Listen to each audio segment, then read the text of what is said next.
Yo, what is up? So I have finished my AMD Overclock, and I've even done a Nvidia sort of undervote. It's not much of an undervote because again I do mine differently to other people.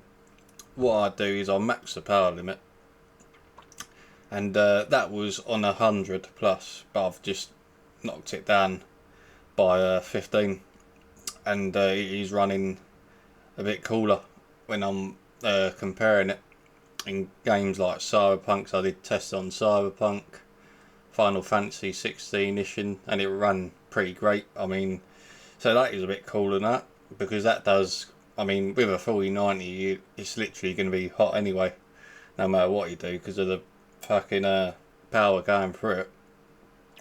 So I've even done a little undervote on that, and but I've definitely decided on this one, the 90 XT. So what I'll do is I'll come back to this in a minute.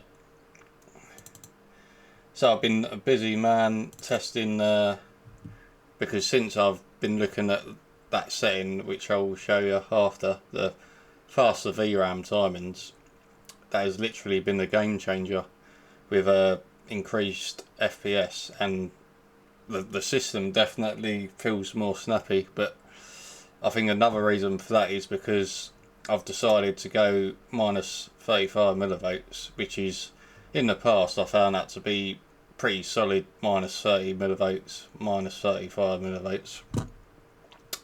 Again, it's not a video to sort of tell people what to do. This is it's my unique GPU, because everyone's going to have different silicon. But what I've found on mine is, like, the further I was going with it, so I was going minus 45 millivolts, I just jumped to minus 60, and as you can see, it's even gone down there. But I think because it's more unstable, it's not going to give me a specific reading anyway. Or sometimes it's just the game not doing what it should be doing. But I literally went all the way up to there, to 80, and I was just seeing no difference really. For some reason that's not in order. That's why that's confused me a bit. What's going on there? Whatever. Anyway, the further I went up, it was just literally pointless. So what I've done is I've just gone to minus 35 millivolts, and I'm pretty happy with that because I'm getting the same FPS. When I first tried it, I was getting 92 FPS, but I've done a longer test and it did turn out on average to be 91 FPS, the most I was getting.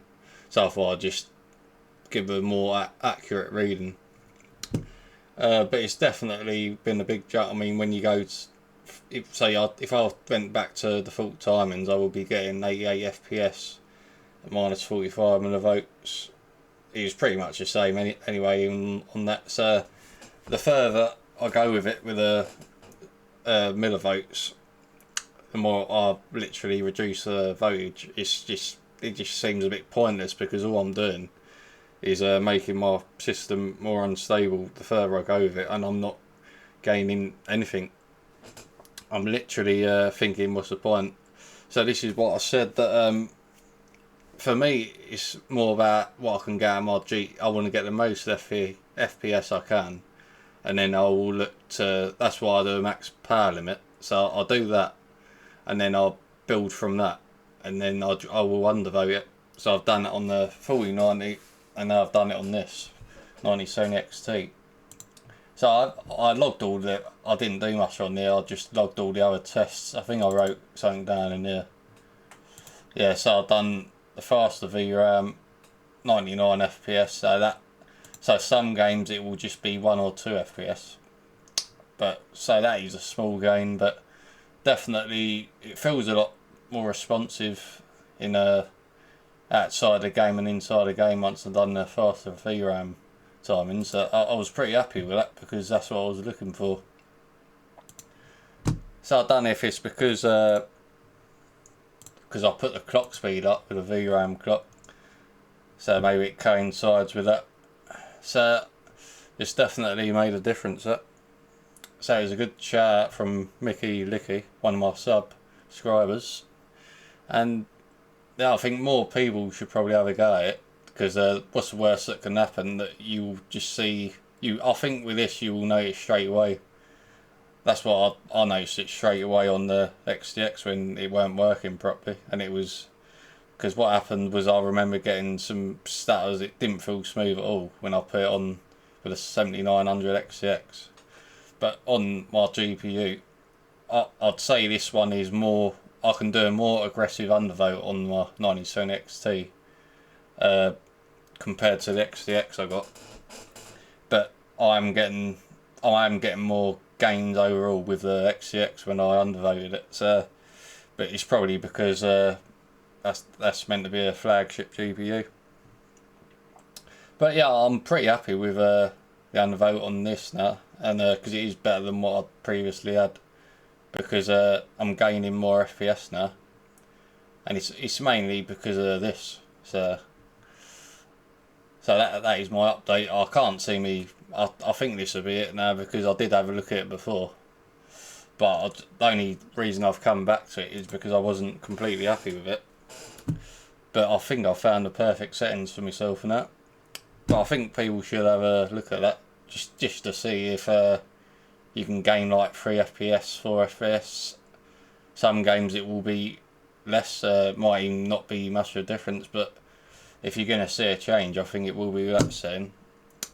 Anyway, that's literally what the case is on my GPU anyway. So everyone's silicon's different. I was able to go. I mean, I didn't bother. I could have. It's just so time. It is so time consuming, and it gets boring after a while, because I've done a lot of testing on games. So I've got to the stage where as soon as I found out, well, I'm not gaining FPS anyway, the further I go down with that millivolts, it just felt a bit pointless when I like stability as well. So I want more FPS, but I like stability. So I was going all the way up. 100 definitely, that was game over. So I know it crashed straight away. But then I went down to 95, 90, and I just couldn't be bothered to test it, really, to tell you the truth, because I thought, well, I'm not going to be happy going that far anyway, because I just know like at minus 50 millivolts I wasn't happy with that before. It felt alright, but again there was signs of, like, you would get the odd freeze and shit like that, and I just didn't feel I was liking that. That was fine, but again, I'm not gaining, so it's a mix of I'm not gaining FPS and I'm getting more instability. So it's basically them two reasons why I've decided to go minus 35, because not only am I getting good FPS with that, I'm getting, everything feels very solid in terms of performance in games, outside games.